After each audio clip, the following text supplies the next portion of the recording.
अर्थात जिसमें ज्ञान रहता है, अनुभव करता है, वो चेतन पदार्थ है। जिसमें ज्ञान नहीं है, ज्ञान से शून्य है, वो जड़ पदार्थ। ऋषि ऐसा मानते हैं।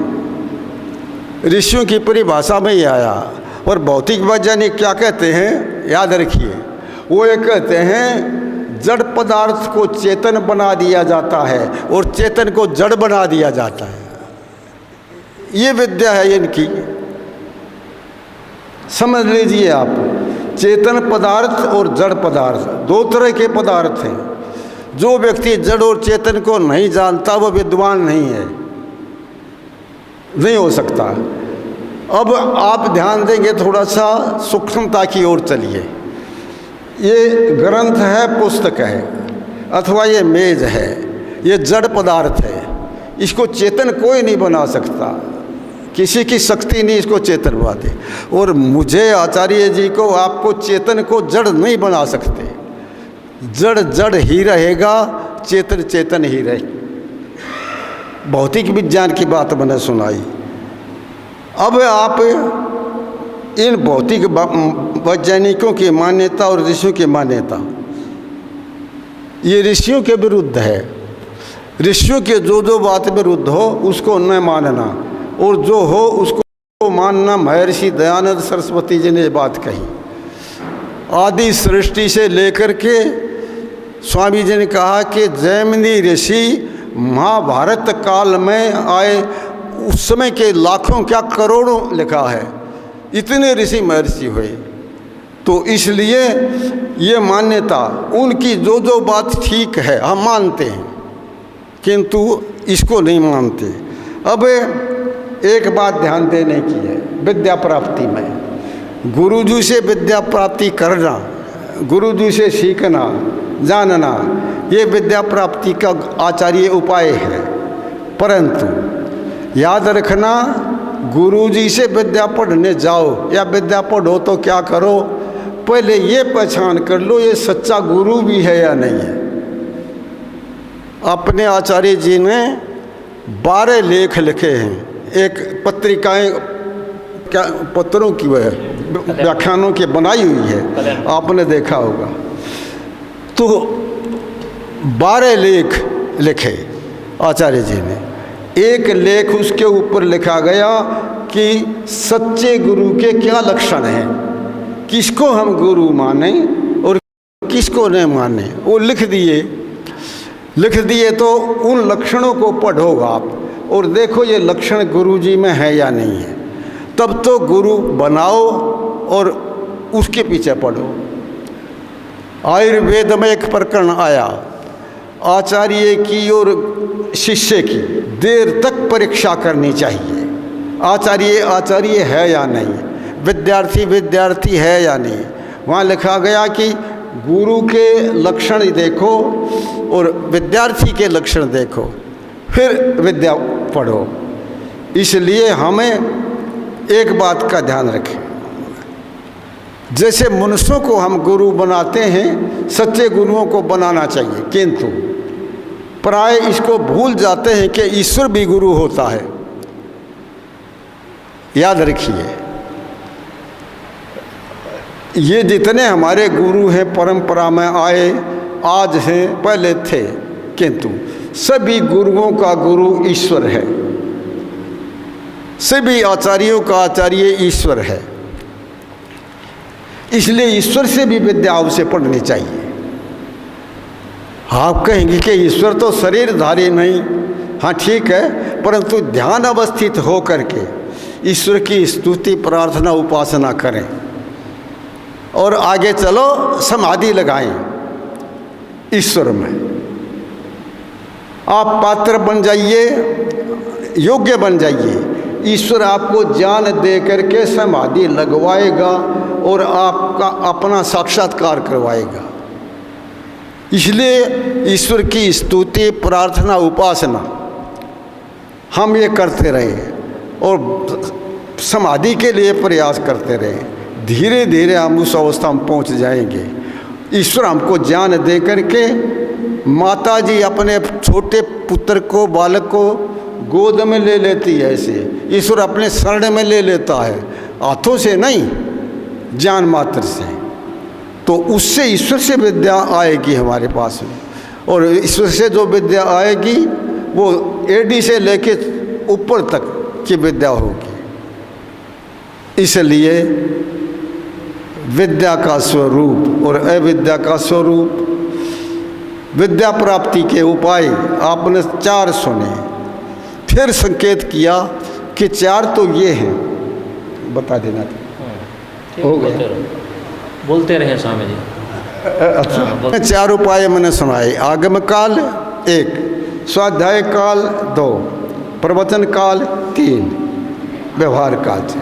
उन्होंने कहा 4 उपाय तो ये हैं और 4 और हैं।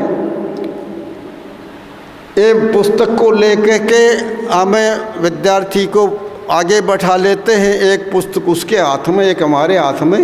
ये आगम काल, स्वाध्याय काल, प्रवचन काल और व्यवहार काल। किंतु दूसरे विद्या प्राप्ति के उपाय 4, श्रवण 1, मनन 2, निधिध्यासन 3 और साक्षात्कार 4। मौखिक रूप में विद्या पढ़ाई जाती है और वो सुनी जाती है। श्रवण वही मैंने बतलाया, आचार्य के मुख के साथ हमारा संबंध। आचार्य शब्द बंधों की व्याख्या करते हैं, हम उसको इकट्ठा करते जाते, संग्रह करते जाते, ध्यान अवस्थित होकर, और उसको इसी प्रकार से संग्रहित करके फिर एकांत में जा करके शांत चित्त होकर के विचारते। प्रवचन स्वाध्याय काल, श्रवण मनन इस प्रकार से साक्षात्कार तक चले जाते हैं। साक्षात्कार का ये मतलब है जो चीज़ हमने जैसे सुनी फिर वो विचारी, उसको मनन किया और अंतिम वो वस्तु हमारे सामने उपस्थित हुई कि ईश्वर। एक सूक्ष्म दृष्टांत देता हूँ। ईश्वर सच्चिदानंद स्वरूप, निराकार, सर्वशक्तिमान, न्यायकारी, दयालु, अजन्मा। ईश्वर सत्य चित आनंद स्वरूप है, निराकार है, सर्वशक्तिमान है। ईश्वर का लक्षण बड़ा सूक्ष्मता से किया गया। आज हमको ईश्वर भले ही नहीं दिखता हो जब तक हम आगे नहीं बढ़ेंगे, किंतु धीरे धीरे इतना सूक्ष्म पदार्थ है ईश्वर कि धीरे धीरे वो साक्षात्कार हो जाता है। आपको याद दिलाऊं, आचार्य जी ने योगी के समाधि में क्या क्या अनुभव होते हैं, ये उन्हीं लेखों में लेख, वो जो 12 लेख मैंने बताए थे आचार्य जी के, अपने आचार्य। उसमें इतनी सूक्ष्म वस्तु पदार्थ है जिसको वैज्ञानिक लोग ननुनच करते हैं कि मानने के लिए तैयार नहीं, पर जितनी बड़ी वस्तु और मूल्यवान वस्तु ईश्वर है इतनी कोई भी नहीं। वो साक्षात्कार में आ जाता है, समाधि में आता है। ध्यान अवस्थित होकर चित्त की वृत्तियों को रोक करके ओम भूर्भुवः स्वः, ओम, ये परमेश्वर का मुख्य निज नाम है। इसलिए ईश्वर से भी विद्या प्राप्ति करना हमारा एक उपाय है। अब मैं यहाँ पर विराम देता हूँ और आपने सुना, आचार्य जी ने प्रबंध किया और ये कार्यक्रम ईश्वर की कृपा से, ईश्वर की सहायता से पूरा हुआ। ओम शांति। सबको सादर नमः। जहाँ तक मैं समझ पाया हूँ, स्वामी जी अपनी स्वयं की शक्ति से नहीं, ईश्वर की शक्ति से बोल रहे हैं। ये प्रत्यक्ष प्रमाण है। इतना जीर्ण शीर्ण व्यक्ति, निर्बल व्यक्ति, इतनी ऊंची आवाज़ में मैं आप में से किसी को कहूँ यहाँ करके बोलो तो शायद बोल नहीं सकेंगे। ईश्वर की शक्ति है ये। ईश्वर की शक्ति के कारण ही स्वामी जी ने 4-5 वर्ष हो गए हैं मृत्यु के साथ में युद्ध किया है इन्होंने। सामान्य व्यक्ति इतने लंबे काल तक जीवित नहीं रह सकता था, मैं निश्चित मानता हूँ। मैं इनका संयम, इनका त्याग, इनकी तपस्या, ईश्वर के प्रणिधान, ईश्वर के प्रति प्रेम, ईश्वर से प्रार्थना की है और ठीक प्रकार से इनकी मन में इच्छा रही है कि मैं स्वस्थ रहूँगा। यदि स्वामी जी इतनी प्रकार इच्छा नहीं करते, आज हमको सुनने को नहीं मिलता, इनकी फ़ोटो लगी मिलती यहाँ पर। इसलिए हम स्वामी जी महाराज के बहुत अनुग्रहित हैं, उनका धन्यवाद करते हैं कि आपने अपने शरीर को बचाए रखा है, स्वस्थ किया है। ये आपको कितना लाभ होगा इसका तो पता नहीं, हमको तो खूब लाभ होगा, संसार को लाभ होगा, बहुत लाभ होगा।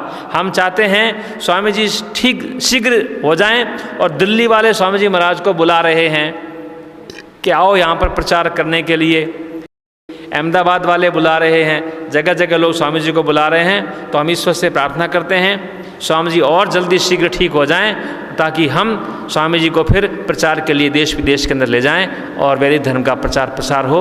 इतना कहके विराम देते हैं। ओम शम। ओम द्यौः शान्तिरन्तरिक्षं